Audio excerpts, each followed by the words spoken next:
Bonjour. Nous nous retrouvons avec beaucoup de plaisir. Beaucoup de plaisir pour bien comprendre la situation. Aujourd'hui, nous verrons par une main, juste avant, prions. Notre Seigneur et notre Dieu, nous voici à nouveau en ta présence, avec le désir de comprendre, connaître et d'avancer dans la parole. Merci Seigneur. Merci de nous conduire dans toute la vérité. Merci de nous aider, Saint-Esprit, à comprendre cette guerre qui existe entre le mal et le bien. Cette grâce, nous te la réclamons au nom de Jésus et pour ta gloire éternelle. Amen. Il est important pour nous de nous rappeler du contexte. Le contexte, c'est que le serpent, ou Satan, a tenté Ève, l'incitant à rejeter la parole de Dieu. Car l'Éternel avait dit, le jour où tu en mangeras, tu mourras. Le fruit de l'arbre de la connaissance du bien et du mal. Et l'ennemi est venu et a dit, mon père, non, si tu manges le fruit, oh, tes yeux s'ouvriront, tu seras exactement comme Dieu. Tu n'as rien à craindre. Mais non, il raconte des histoires. Et vois-tu, de manière générale, nous nous retrouvons toujours devant des circonstances où nous avons des choix à faire entre ce que dit la Bible et ce que l'autre nous propose. En violant la parole de Dieu, le péché est entré dans le monde. Et par le péché, la mort. Et qu'ainsi la mort s'est étendue sur tous les hommes parce que tous ont péché. Tu trouves ça dans Romains chapitre 5, au verset 12. Et le péché, qu'est-ce que c'est? Romains 6, 23 déclare, car le salaire du péché, c'est la mort, mais le don gratuit de Dieu, c'est la vie éternelle en Jésus-Christ.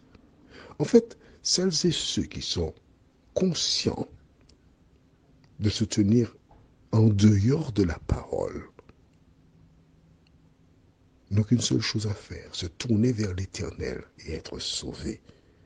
Mais quand tu te tournes vers l'Éternel, tu dois reconnaître tes erreurs, tu dois reconnaître tes péchés, tu dois les confesser, les abandonner.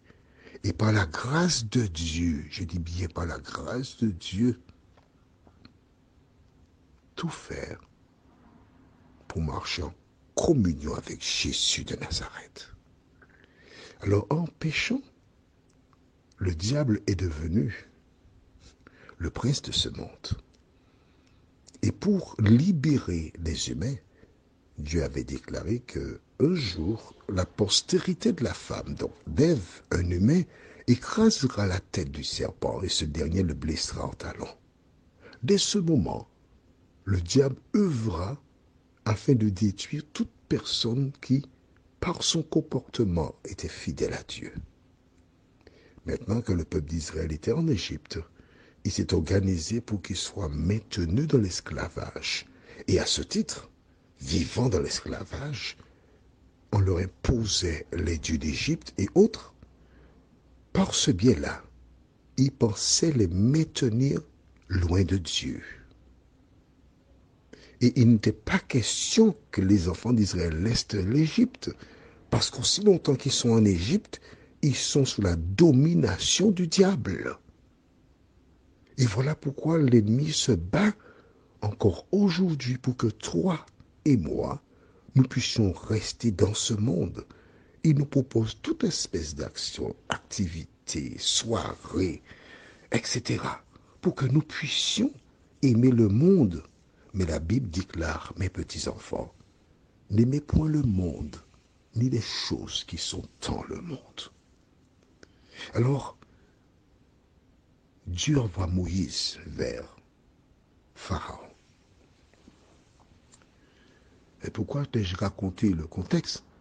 C'est pour que tu comprennes pourquoi ils doivent être fins dans leur démarche, car l'ennemi ne laissera pas partir le peuple d'Israël. Ah non, il n'en est pas question. Pourquoi? Mais si le peuple part, il pourra réformer sa voie. Il pourra vivre en harmonie avec la parole de Dieu. Et ainsi, le Messie viendra écraser la tête du serpent. Donc il n'en est pas question. Alors, nous avons vu hier comment il devait demander à Pharaon, et nous avons lu cela dans le livre de Exode chapitre 3, au verset 18, lorsque Moïse irait vers les anciens, Dieu lui donne une assurance. Je reprends avec toi, verset 18. Ils écouteront ta voix, et tu iras, toi et les anciens d'Israël, auprès du roi d'Égypte, et vous lui direz, l'Éternel, le Dieu des Hébreux, nous est apparu, permets-nous de faire 3 journées de marche dans le désert pour offrir des sacrifices à l'Éternel, notre Dieu. Voici la démarche. Voilà ce que vous devez dire. Mais ce qui est intéressant avec Dieu, c'est qu'il ne nous laisse jamais dans l'ignorance. Pourquoi? Lisons verset 19, le verset du jour. Que dit l'Éternel au verset 19?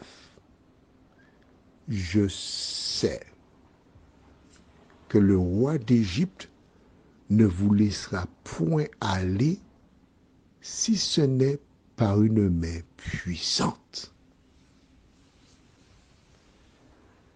Lorsque Dieu te dit quelque chose, il connaît déjà le résultat d'avance. Il sait ce que feront les gens. Mais pourquoi donc demande-t-il de faire la démarche? C'est pour qu'il y ait des traces. C'est pour révéler sa patience. Pour révéler comment il a tout fait pour trouver une solution à l'amiable. À l'amiable. Une proposition respectueuse. Voilà ce que vous direz. On veut juste aller pendant 3 jours offrir sacrifice dans le désert. Mais Dieu sait que le diable anime Pharaon, le roi d'Égypte. Il sait qu'il est derrière. Et il sait qu'il ne faut pas que le peuple laisse l'Égypte. Il veut le garder dans l'esclavage. Mais Dieu sait aussi que ce n'est pas une main puissante.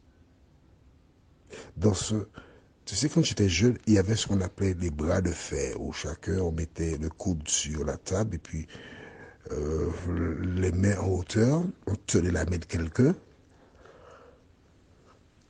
Il fallait faire plier pour que l'avant-bras de la personne se couche par terre. Ça descendait très bas parfois, la personne faisait remonter.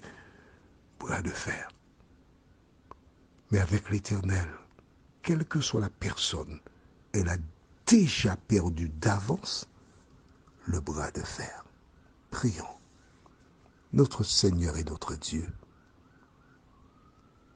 c'est agréable pour nous de savoir que tu connais tout d'avance et que nous n'avons rien à craindre pour l'avenir. Voilà donc Moïse qui a l'information que ce ne sera pas une voix puissante, une main puissante, et que ce n'est pas une chose facile.